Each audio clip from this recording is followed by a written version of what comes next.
আজকে বড় নেতা বললেন যে বাংলাদেশের জনগণ যদি চায় হাসিনার সন্তানেরা দেশে ফিরতে পারে। নেতাকে বলতে চাই সাবধান, যা খুশি তাই বক্তব্য দেন, তবে দয়া করে স্বৈরাচার ফিরানোর চেষ্টা করবেন না। বরং যারাই স্বৈরাচার ফিরানোর চেষ্টা করবে এই দেশের জনগণ তাদেরকেও বয়কট করে লাল কার্ড দেখাতে বাধ্য হবে। আমরা স্বৈরাচারদেরকে দেখতে চাই। 2000 ছাত্র জনতা শহীদ হয়েছে, এখনো রক্তের গন্ধ শুকাই নাই, এখনো শোক শুকাই নাই, বিচার হয় নাই। আর আপনি বলতেছেন জনগণ চাইলে ওই হাসিনার সন্তানেরা রাজনীতিতে ফিরবে। আমি বলতে চাই দিল্লির কলকাতা বহু দূরে। আপনি চট করে ঢুকবেন তো আপা, আপনি ঢোকেন, এটা তো আপনার বাবার দেশ, আপনি ঢোকেন, আপনি চট করে ঢুকবেন আর আমরা ফট করে ফাঁসির দড়ি আপনার গলার ভেতরে ঢুকাইয়া দেব। ববু বাইশো চট করিয়া ফাঁসির দড়ি তোমার জন্য রাখছি গো সাজায়া, রিসেপশনে বৈশাই আছি ফাঁসির মালা লইয়া। ববু বাইশো চট করিয়া ফাঁসির মালা তোমার জন্য রাখছি গো সাজায়া। আল্লাহর কোরআন বলেছেন কুতিবা আলাইকুমুল কিসাস, জীবনের পরিবর্তে জীবন, হাতের পরিবর্তে হাত, পায়ের পরিবর্তে পা, চোখের পরিবর্তে চোখ। এই আয়াতের ডিজিটাল ব্যাখ্যা হলো আয়না ঘরের পরিবর্তে আয়না ঘর, ফাঁসির দড়ির পরিবর্তে ফাঁসির দড়ি।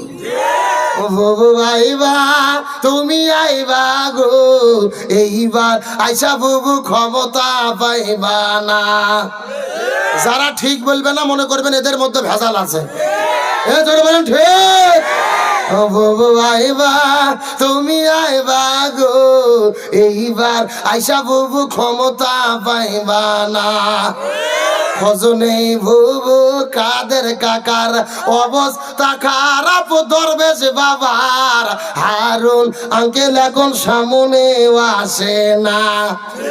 নেতা কর্মী সব জেলের ভেতর, বুবু আছে ডোরের উপর, কখন জানি আসে গ্রেফতারি পরোয়ানা।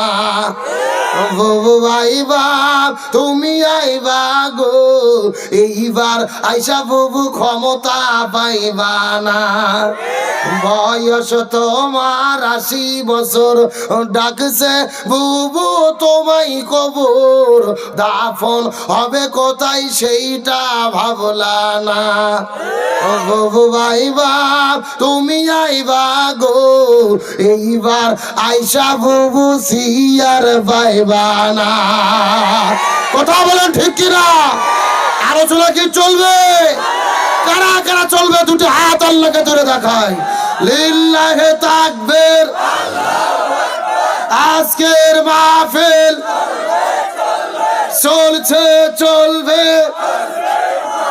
সিরাজগঞ্জের মাহফিল, খোরারগাতির মাহফিল কতক্ষণ চলবে? সারা রাত। কেড়ে কি হুজুর মারা বাস নাকি? আমার ভাইরা সারা রাত নয়। আলোচনা যেহেতু শুরু করেছি, আর মিনিট 30-এর টাইম কি দেওয়া যাবে? জোরে বলেন দেওয়া যাবে? আলোচনা চলছে চলছে, তবে ওটা উঠি করা যাবে